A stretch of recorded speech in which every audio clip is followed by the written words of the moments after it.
We're going to read I Am Not a Number and continue from this page.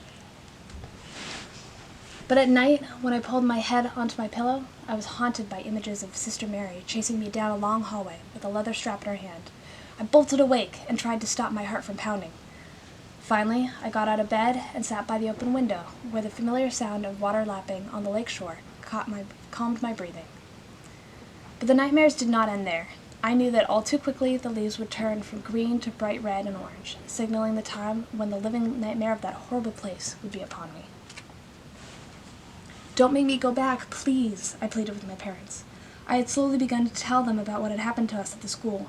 My dad's eyes darkened when I talked about Sister Mary's lessons. And my mom covered her ears and could not bear to listen. "I need to find a way to keep you here."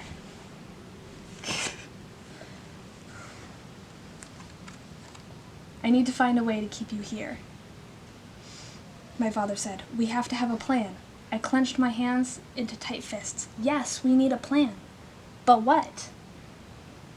"What if we disobey? What will they do with us?" my mom asked. "Let them do what they want," Dad said. "We won't send our children back to that place. We'll hide them, make sure the Indian agent can't find them."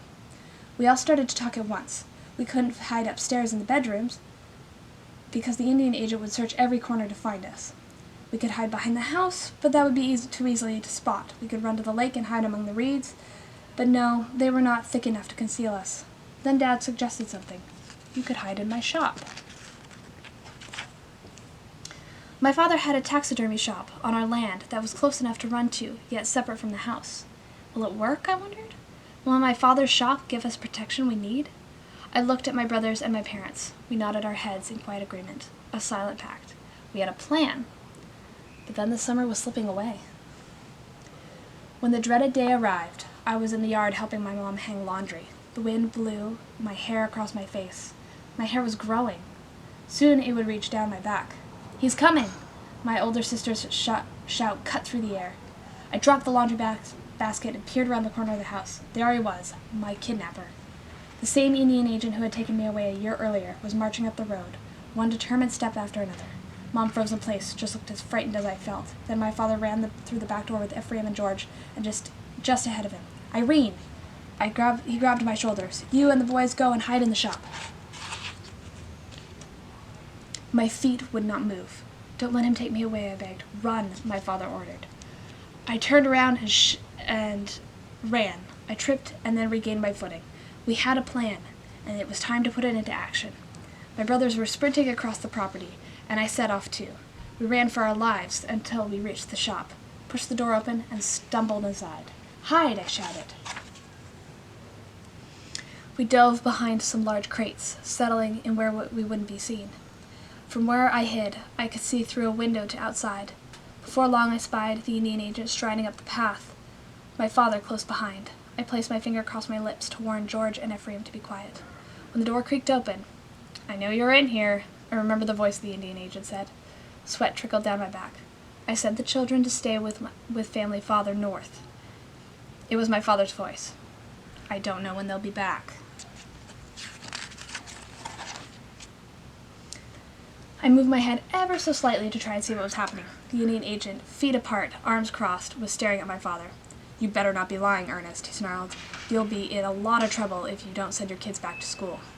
Then my loving father, chief of the community, strong and wise, raised himself to his full height. "Do whatever you want," he replied in a low and even voice. "Call the police. Have me arrested. You will never take my children away again." Seconds that felt like forever passed, and my father stared at the Indian agent, and the agent stared back at him. I held my breath. Would the agent leave?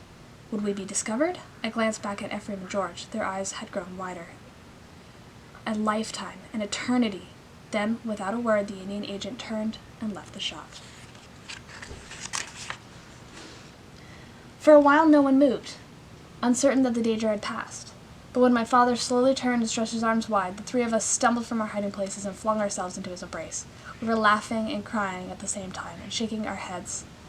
We were safe. I was Irene Kochi, daughter of Ernest and Mary Ann Kochi, and I was home.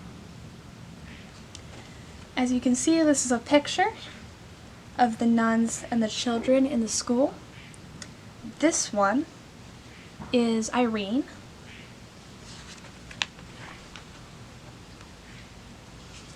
Here's Irene's family. This is her mom and her siblings.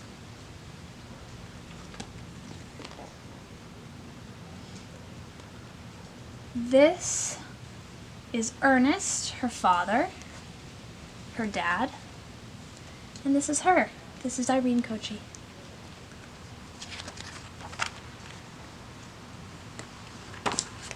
Bye.